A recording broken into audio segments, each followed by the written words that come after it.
This episode is brought to you by Jinx, the superfood-powered dog kibble everyone's been talking about. See the results for yourself and try their 1-month transformation. Within the first few weeks, you'll see how Jinx can help with your dog's energy, mood, and even digestion. And it's all thanks to the high-quality ingredients they use, like organic chicken, Atlantic salmon, and grass-fed beef. Try the 1-month transformation today. Find Jinx in your local Walmart.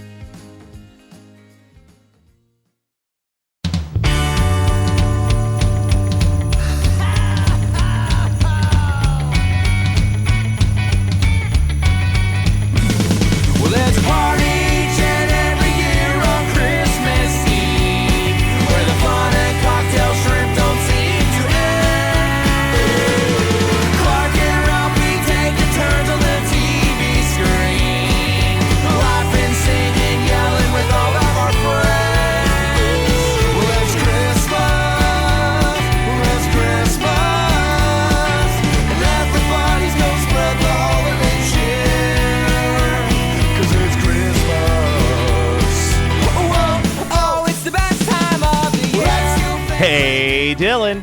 Hey, Matt. How you doing, man? I'm doing all right. I thought that you had an excellent in right there where I said, hey, Dylan, and you could go, hey, kids. But whatever. My bad. I fucked it up. We are here. Oh, my God. Hold on a second. These early morning recordings, I always feel like I'm a little thrown off. That'll happen. During the week, I'm up at 5:30. But like during the weekends, I'm usually like this morning was a little different because I got my oil change this morning. But I usually just kind of throw on a shirt just because I don't know. I know Matt doesn't have a problem if I'm sitting here like shirtless and rubbing my nips or something. You would not be the first person I've interviewed who sat shirtless during the entire. Oh, I podcast. know. I know. So, but I like to look at least semi presentable in the morning. So. Well, I appreciate that about you. Yeah, man, of course. So we are talking about one of my childhood favorites, and this is part of what I would call the 4 super important Christmas specials of my life. There was a. Are you going to reveal them? I will reveal all 4 of them. We'll get to all 4 of them eventually. But when I was a little kid in 1987, my aunt recorded me a tape, and it was a VHS tape of all of the Christmas specials that aired that year. And it was the Garfield Christmas Special, the Claymation Christmas Special, Pee-wee's Christmas Special, and the Muppet Family Christmas. And we'll probably cover them in that exact order because Garfield Christmas Special was kind of a last-second gameplay when one of my picks was suddenly not available on streaming when it was supposed to be available on streaming. And we'll find it. We'll figure it out. Well, it will happen eventually. I've got a DVD and a VHS copy of it, so somehow it will be sent to you, or you will come here and watch it. But it was one of those moments. Listeners know that I am no stranger to finding awkward links to watch stuff on. But it was one of those moments where it was late at night and I was not searching for a link. So thankfully, Matt came in clutch with a second pick, and I'm not gonna bury the lead here. This is a pretty good pick, man, for December too. It really got me in my feels. Yeah, no, this is if I was going to do it in the order of importance to me, this actually would have been much later. This one hits a lot harder for me than the Pee-wee's Christmas Special and the Claymation Christmas Special, but not as hard as the Muppets Family Christmas Special, which y'all, you're going to have to just wait for the day that we cover that, because that is a big heavy hitter in my life. But I don't think I've ever seen it. Oh, it is a masterpiece. It's also available on YouTube, but I need to know that I am in the right headspace to talk about that shit, because that could be like a 2-hour episode if I'm not properly prepared.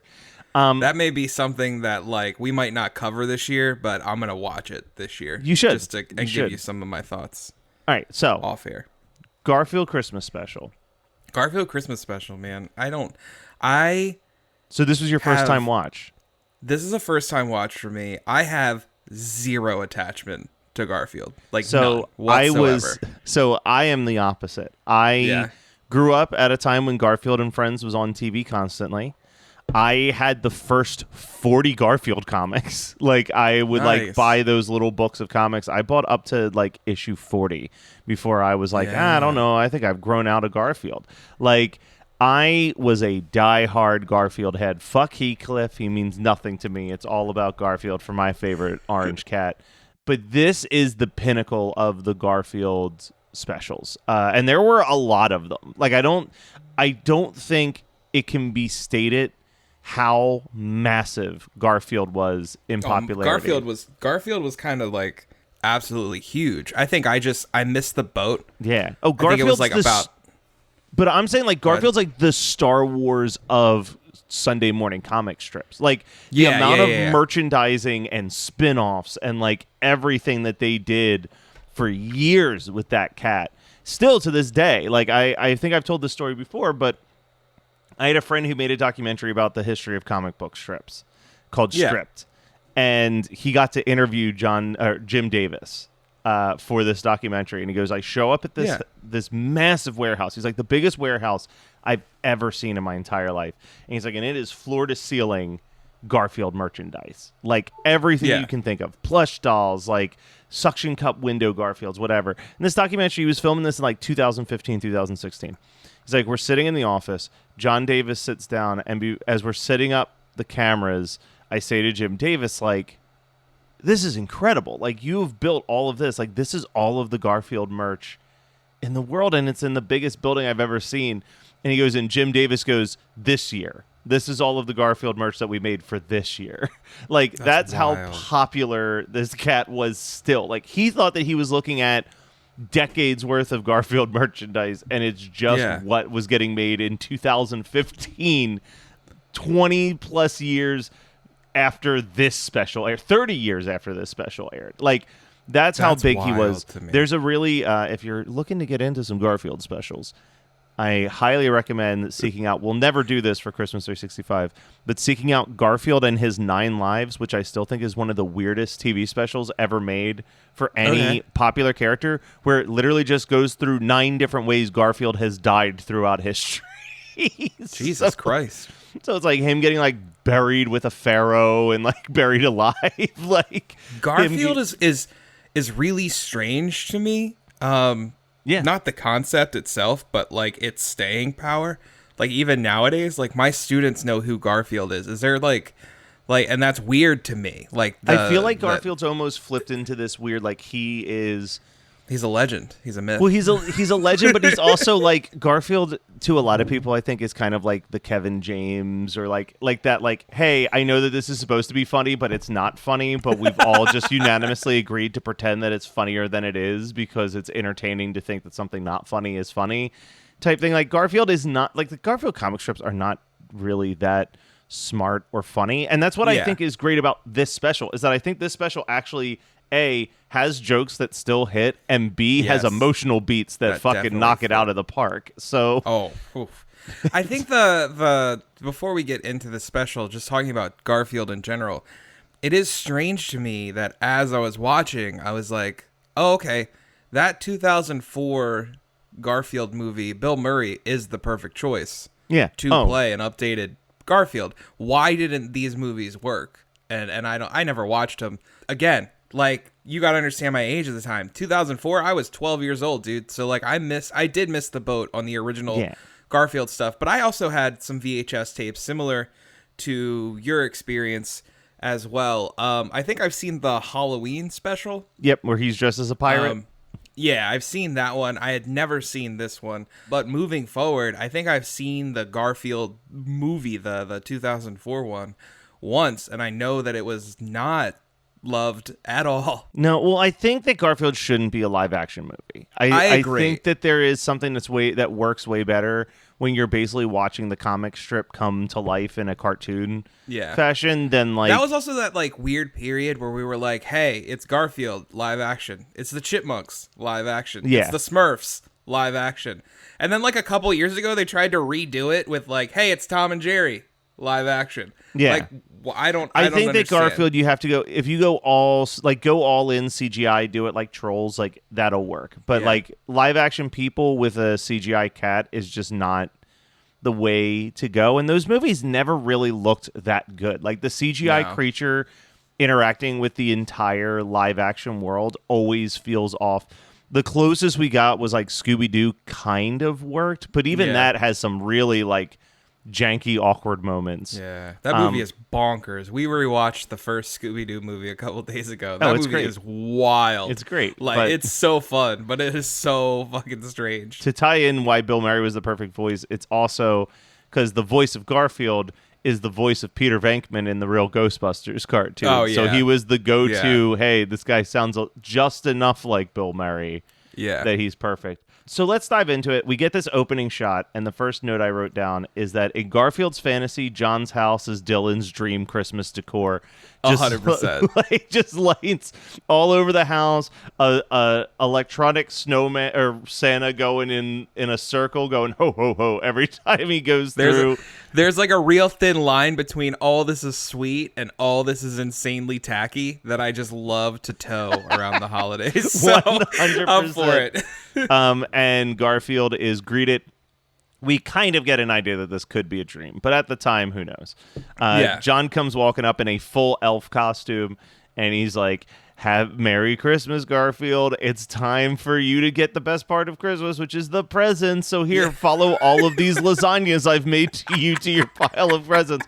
And then you're like, this is probably a dream.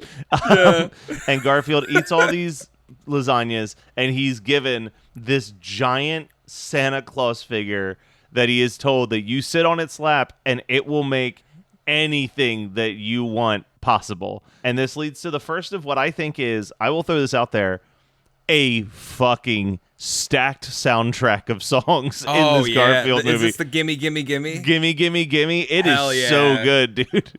This is a great soundtrack. Like when you sent it to me, I wasn't sure that it was going to be like a semi-musical. Yeah. And it kind of is, and it's fucking fantastic. The gimme, gimme, gimme, gimme. Yeah.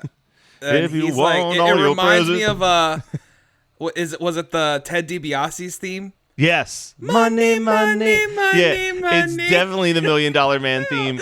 But hell yeah, dude. That was one of the things that I did love about Garfield was that for whatever reason, it was always like very bluesy and soulful songs when they would have songs in it.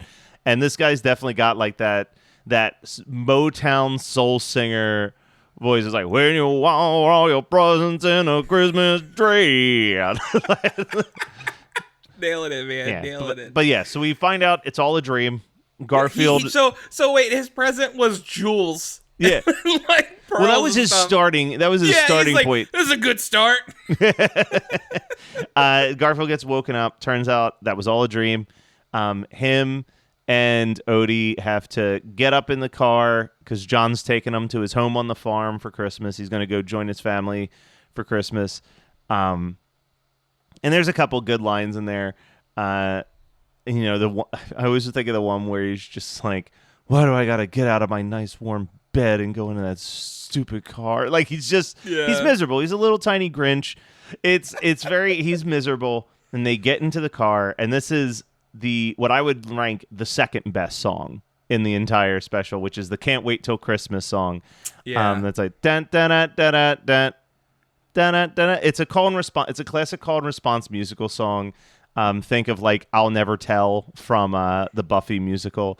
But there's a line that I love in this where a whole chorus joins Garfield.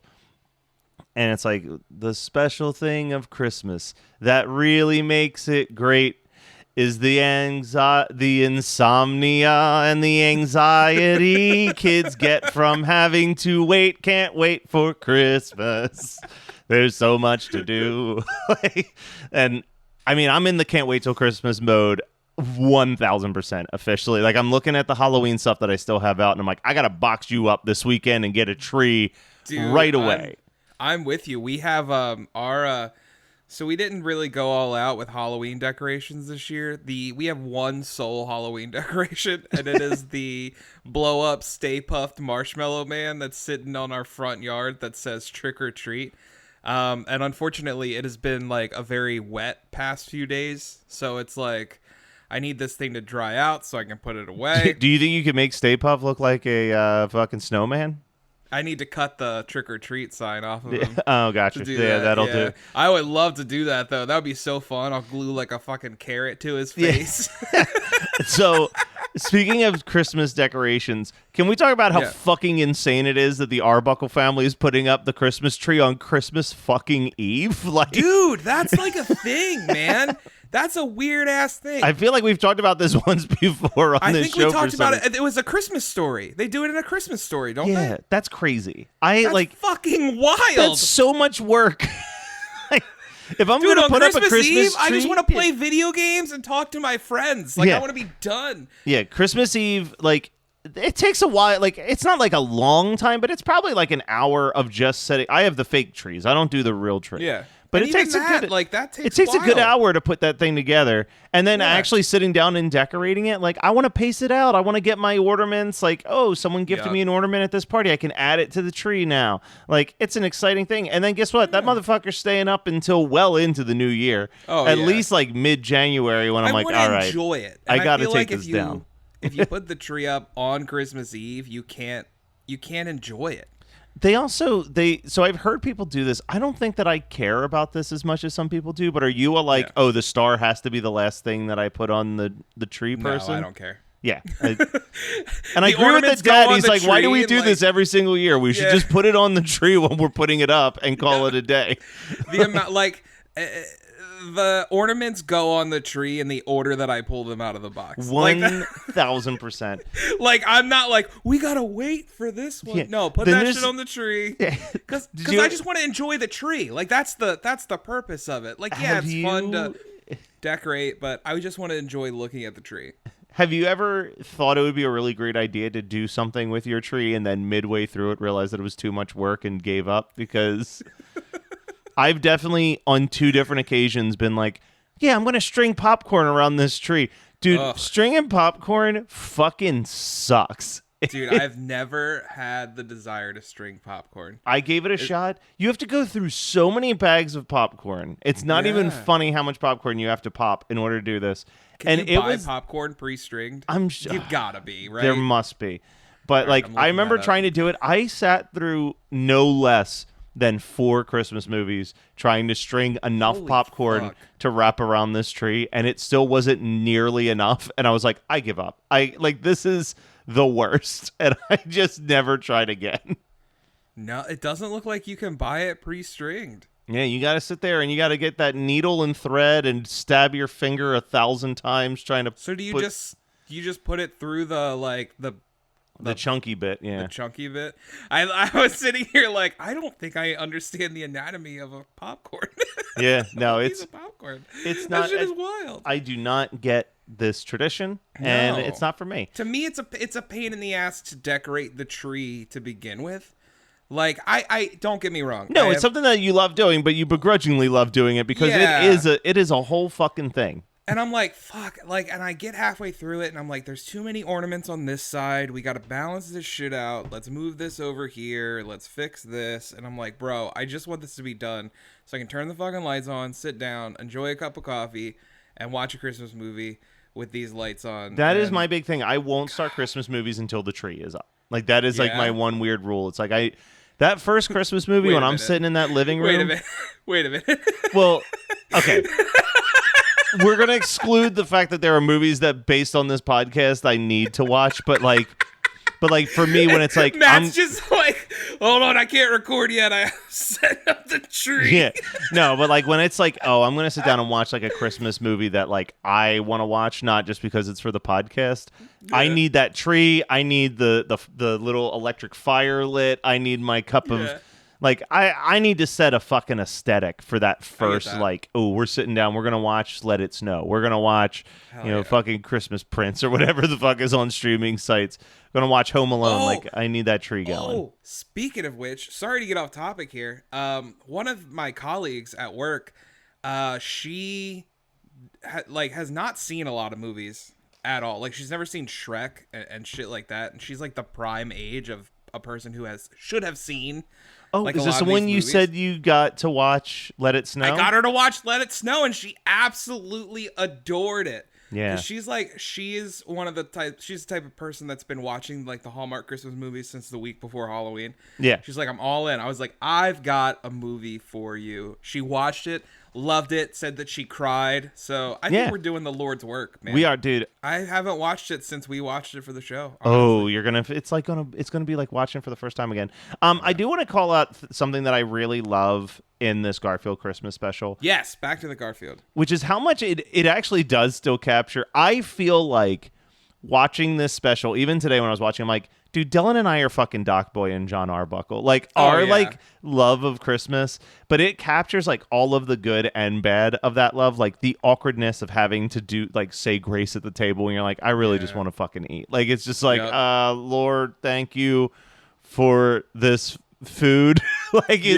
But then one of the lines that I quote constantly from this special is when they make their dad read them Binky Saves Christmas, and he's like, hell yeah. No, Dad, read it with emotion like Binky would do it. It's like, I don't know about you, John, but I was getting pretty worried for a little bit that Binky wasn't going to be able to save Christmas this year. Like that is so. I know that is you and I forcing our family into mandatory fun traditions and like getting completely sucked into like. I hope the story doesn't change this year while it's happening. This episode is brought to you by Jinx, the superfood-powered dog kibble everyone's been talking about. See the results for yourself and try their 1-month transformation. Within the first few weeks, you'll see how Jinx can help with your dog's energy, mood, and even digestion. And it's all thanks to the high-quality ingredients they use, like organic chicken, Atlantic salmon, and grass-fed beef. Try the 1-month transformation today. Find Jinx in your local Walmart. Hey, do you have an idea for a podcast but don't know where to start? Or do you have an already existing podcast that you want to take to the next level? Well, check out WeKnowPodcasting.com. From concept development to theme music to editing to logos, WeKnowPodcasting.com is a one-stop shop for all things pod. Don't hesitate to hit us up. We're very nice. I don't know about you. I think you kind of just described this. My family is just like that, where I'll be like, no, this is a tradition. And then they're going to be like, what? Yeah. What do you mean? Yeah, That's like it's a tradition to when me. we were talking about what foods we eat. Remember, I was like, we have scrambled eggs for breakfast, and that's a Christmas tradition. Well, you said that, and then we had Stevie on, and she's like, I mean, I guess it's a tradition. Dylan makes us do it every year. I feel like the family breakdown is that Matt insists that something is a tradition. Yeah. Everyone else says it's not a tradition, and then my mom taking pity on me is like, oh no, it is a tradition, honey. I'll do it with you. And then it's like my traditions are that I do stuff with just my mom while the rest of my family does whatever the fuck they want because they don't care about traditions like I do. And this all right, so let's get. I want to mention one more thing, and then we'll get before deep. we get deep. Yeah, we're gonna skip around because the deep part it's gonna be hard to bounce back so after that. It's out of nowhere. Let's be real. I want to talk about the one last thing, which is the chicken or the egg type situation, where I don't know if I was inspired by Garfield from this or if I was already doing this pre-watching this Garfield special. But the scene where they try to wake up their parents because it's like 3 a.m. and they're like, well, technically it is Christmas morning and we can go downstairs and open gifts. It was 1 a.m. It wasn't even 3 in the morning. It's 1 a.m. It's literally an hour after midnight. I mean, I have made that argument before. Dude, I looked at Teddy and I said, this was me. And you were pissed. I really am like, so I think I've talked about this before. I would get so anxious and have that insomnia about the excitement of Christmas that, I would wake up. It'd be like 1 or 2 in the morning. I knew that there was no way I was going to win this battle, but I would just go downstairs and I would just look at all the gifts. Yeah. And I would like pick up the ones that were mine and just feel them. Yeah. And like most of the stuff I would want were always like books, CDs, and DVDs. So obviously they were very distinct shape, or VHS tapes when I was young. They were very distinct shapes. So I just hold them. And I try to think of what was on my Christmas list and like try to see if I could guess properly like which ones were under that wrapping paper, and I couldn't fall asleep, so I literally just lay amongst the gifts and put on a Christmas movie at like 3 a.m. and just sit by myself surrounded by gifts watching a movie. And I would wait until literally any of my other siblings woke up. And the second one of them woke up, I was like, gather the troops. Like, it was like, let's wake up everybody and let it. Dude, I feel as a group, we will wake up mom and dad and be like, we have decided it is time.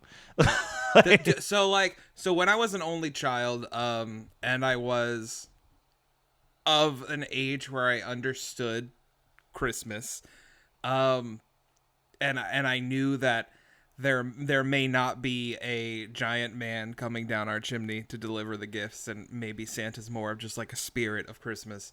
I would go downstairs because I was the same way. I would fall asleep for maybe 30 minutes that night. Yeah. And then I would go downstairs and I would look at the gifts. I wouldn't like do the whole inspection deal that you did, but I would lay on the couch and put A Christmas Story on, and I would just fall in and out of sleep, and I would feel myself waking up during different parts of that movie. And I think that's what I love about that movie. We've talked about that before. It's how, like, no matter no matter what time you wake up, like, I mean, it's not like you're gonna be like, oh, what, I don't understand what's happening right now. Yeah. So that's like my new yearly tradition, is like, I know I'm not gonna be able to sleep. Let me put A Christmas Story on, and I'll just be in and out of sleep in this like state of unconsciousness while this movie is playing in the background, because I know nobody's gonna wake up. And then when my sister was born, I would start doing that. I would like almost like pop into her room and be like, is she awake? No. I shut the door. I open it back up. Is she awake? She can be. And in the moment she's awake, I'm like, hey, go wake mom and dad up. Yeah. So I would get her to do it.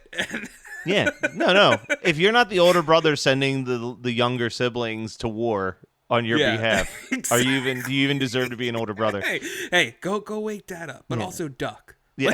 All right, so let's talk about the real shit here, which is, to me, the best song in the movie, Christmas Is Here.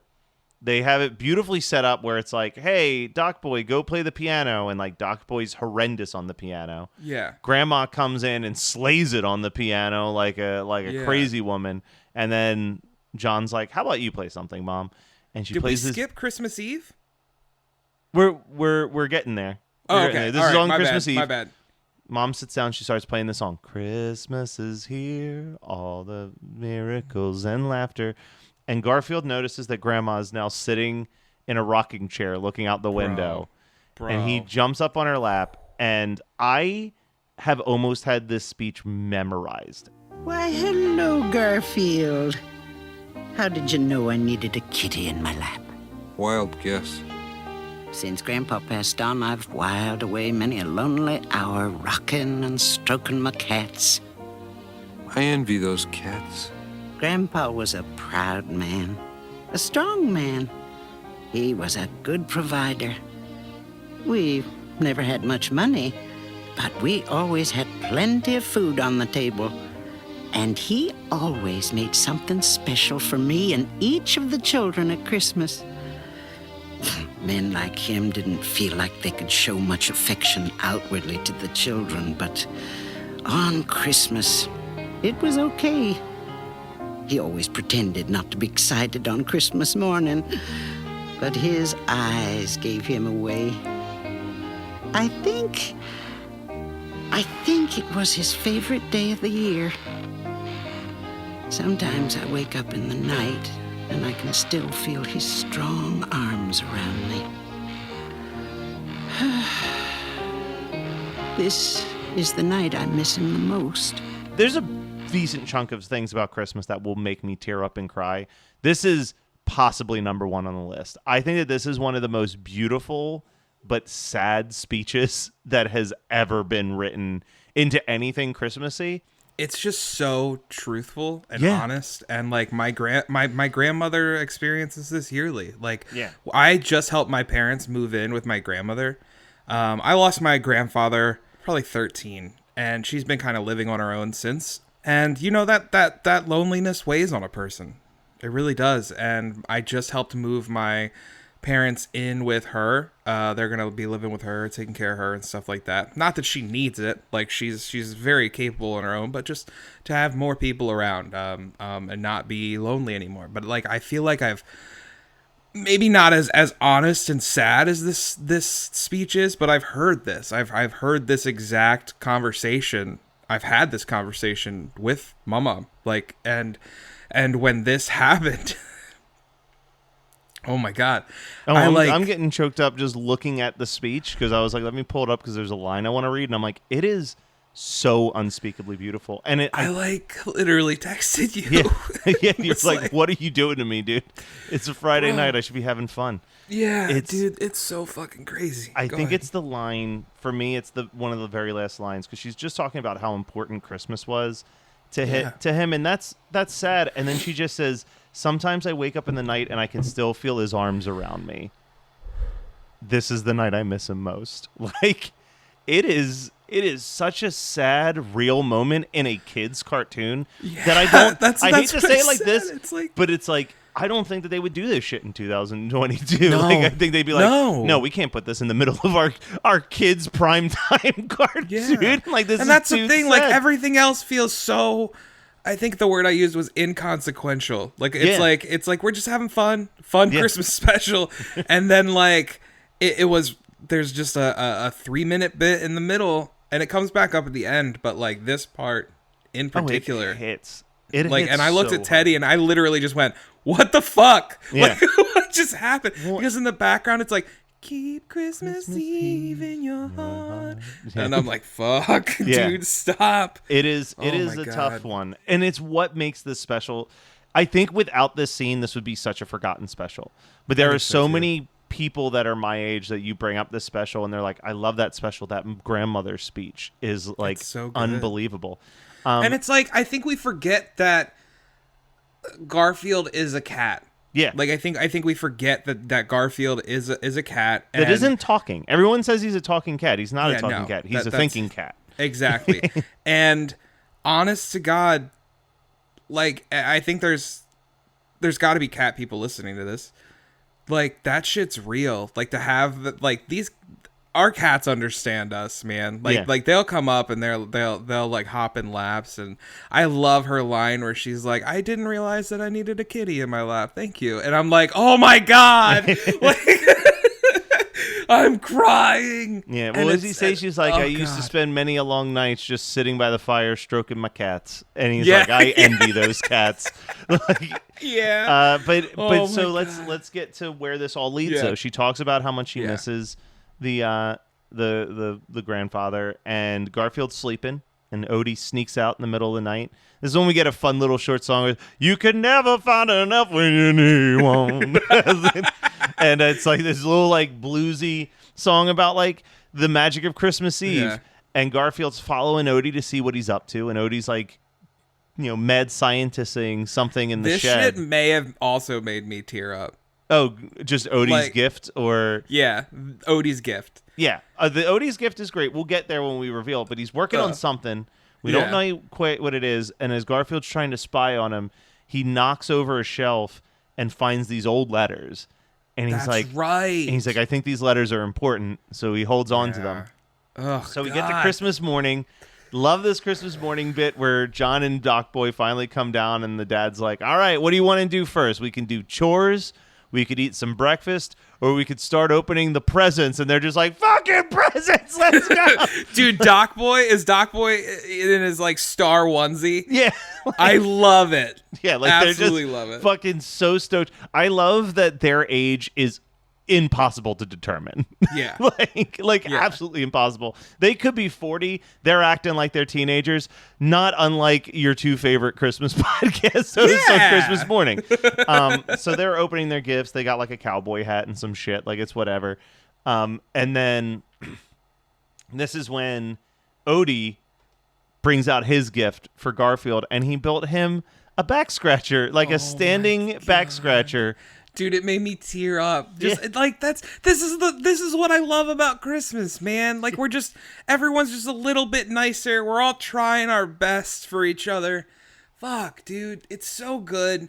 Odie reminds me of our dog Newt so much, and the Garfield is just all 4 of our cats put together, like, and just the excitement in Odie's eyes all the time. Like, he's just like fucking flying around. He's like, I'm doing shit, and just I think as somebody who's not super familiar with Garfield, I think the running bit is like Garfield kind of gets like annoyed with Odie for a while, but right? Odie like, still like, loves him. Bro, just calm down.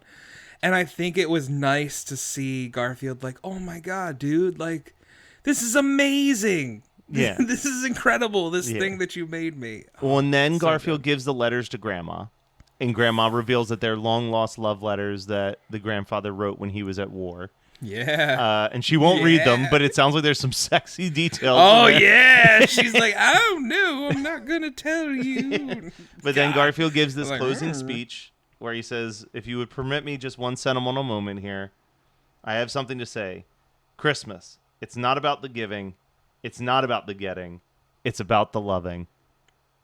And then we get their closing song. It's a good old-fashioned Christmas out on the farm. A little overeating wouldn't do you any harm. That's what happened. So can I, to be completely honest with you, when this ended with that song, I looked at Teddy and I was like, I really want to watch Son-in-Law. Do you remember that movie with Pauly Shore?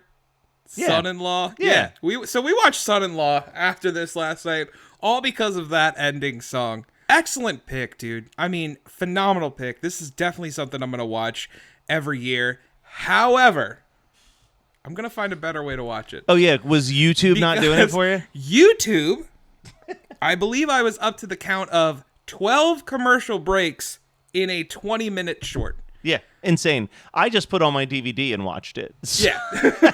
I think today I'm gonna do some searching and see if I can find a copy of the DVD. I'm sure it's on Amazon. You can literally get the DVD I have is literally just called Garfield Holidays, and it's literally the Halloween, Thanksgiving, and Christmas special on one disc. So I'll definitely order that because, good Lord, it felt like and YouTube's ads are so jarring. Especially because I'm assuming when this came out, they didn't build in 20 or 12 different ad breaks. It would cut in like the middle of people talking and go to a black screen. That's like some Tubi ass shit. Yeah, it felt like my power went out every time it went to a commercial break. I was like, because it was just so jarring of just them stopping talking, black screen, 2 seconds pass, ad, and it was all ads for like. It really did give me like a nostalgia trip because, dude, I don't know if you know this, but kids' toys ads, shit don't change. No. Shit don't change. It's literally the kids playing with the toys, and they're like, it's Action Man! Yeah, like that. It's the same ads that we were getting when we were kids, just with a new upgraded toy. And it's like, you can teach it to have a TikTok dance. But so it's like whatever is popular now. Well, so I'll tell you that one year, for maybe 4 or 5 years, I would have people over my house on the night of Christmas. And we would make a bunch of tacos. We would jokingly call it Feliz Navidad. And we would just make a shit ton of tacos and we'd watch old Christmas specials together. Yeah. And the one year we put on the VHS tape that my aunt had made with all these specials on it because she, you know, she's an aunt. You know what I mean? Like, it's not like she was sitting there like hitting pause to like wait for the commercial breaks to be over. So we got all of those sweet 1987 commercials in that tape as well. And man, that was almost more of a nostalgia trip for everybody that came over than any of the specials that we watched, because we were just like, holy shit, I haven't thought about this commercial in 35 years, and here it is on this TV screen right now. Well, it's stuff like that, the difference between hey, I'm gonna go to the Mahoning and catch a flick, and hey, I'm just gonna put the DVD in at home. Yeah, because like at the Mahoning, you get the atmosphere. Or even just screenings like that. Usually, there's like a curated commercial breaks and stuff like that. It adds to it. It adds to the feel, and there's a layer of authenticity in that. I absolutely love that, dude. I think one year we should get together and do something like that. I was literally this year. I was thinking about doing a big Christmas party. I don't think it's going to happen. Timing is just not great. But maybe next year. Maybe next year I'll go all out, do a big for sure, dude. I want to host like definitely a Christmas party by my terms, not like a, hey, it's an ugly Christmas sweater party, or it's like, like, yo, just come over however the fuck you want. I'm going to be playing some punk rock Christmas music the whole time, and we're just going to have like some cheesy ass Christmas shit playing on the TVs, and it's an excuse to like eat some food, walk around, and socialize. You know what I mean? Like, keep it super chill. And maybe, who knows, I'll check my calendar. Maybe I'll make it happen this year. I don't know what December's tough for everybody, so it sucks. But dude, it's rough, man. It's rough. So last year I was doing Shrek the Musical during December, and I literally said I will never do another show around Christmas time again. I lost all of my like traditions last year. I didn't do anything for Christmas, and it sucked.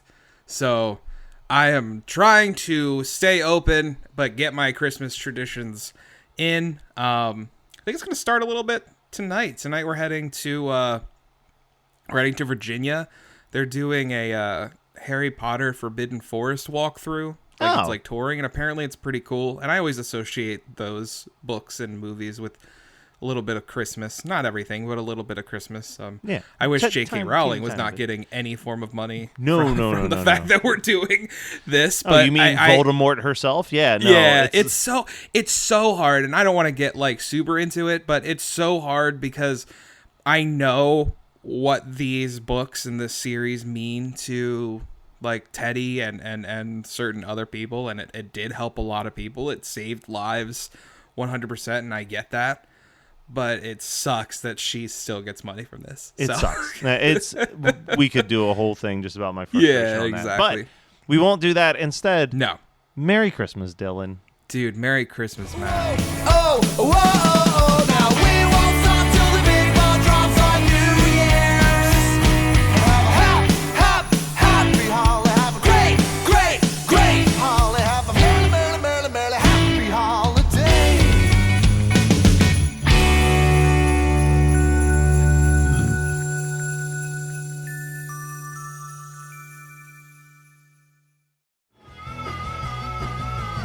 You're listening to the Geekscape Network.